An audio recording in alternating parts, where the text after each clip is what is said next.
Speaker, you guys were pushing for this vote on the Stock Act. Do you have a sense that he's actually going to bring this to the floor now? I think there's a lot of pressure for him to bring this to the floor, bring something similar to it to the floor. Hakeem Jeffries said that if we actually matched what the executive branch has in their rules, that he would be supportive of that. And it actually is pretty strong because they're not allowed to do what we do here in the House. And so I think that the Speaker is certainly considering that, matching what the executive branch rules are for trading stocks. And then we'll work through that. We were promised that we would not be left out of the negotiations and the communication and the process of this bill, because really that's what we mostly have a problem with when bills come to the floor. It's the actual process. That's what I fought with during the Speaker's fight in 23 with Kevin McCarthy. We wanted the process to be correct. We wanted there to be regular order. We wanted more member involvement and engagement, and to empower members of Congress to have a say on legislation that we're voting on. That's why these closed rules piss me off so much. I fought to have open amendments on the House floor, and I understand to some degree restricting some poison pills, but I mean, this is just absolutely absurd when every rule that comes to the floor is closed and we don't get to offer input from our districts and the constituents that we represent to the language of the bill. And so in the process of banning stock trading, we want to be a part of that, and it's really important to us, and it's important to the people back home.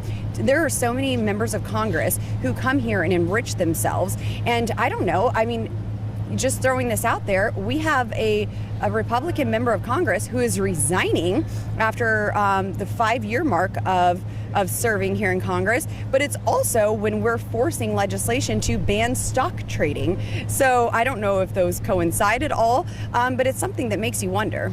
Do you share any of the concerns raised by Congresswoman Mace or Marjorie Greene about the way the Speaker himself has been conducting this business here?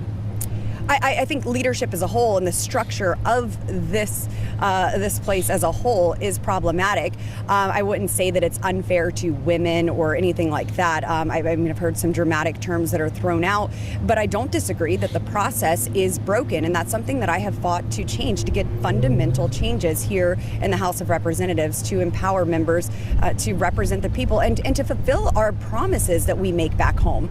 There are so many promises made that aren't kept, and mostly it's because we aren't allowed to keep them. And so that's something that frustrates me. It disenchants me from this place. We came here to serve and make a difference. And when we're just told no and told you're too dumb to be a part of the process and just take this bill as is, you better vote yes or no. And if you vote against it, well, you're going to hear about it from everybody. It's really unfortunate. That's not how our founding fathers intended this to be, and I'm going to continue to make sure that we have a voice in everything that we vote on. Do you worry that you guys may be missing your moment here in the majority? I've worried that all year. Actually, I considered going on Amazon and buying Congress for Dummies for all of my colleagues and saying, hey, better luck next year. Thank you.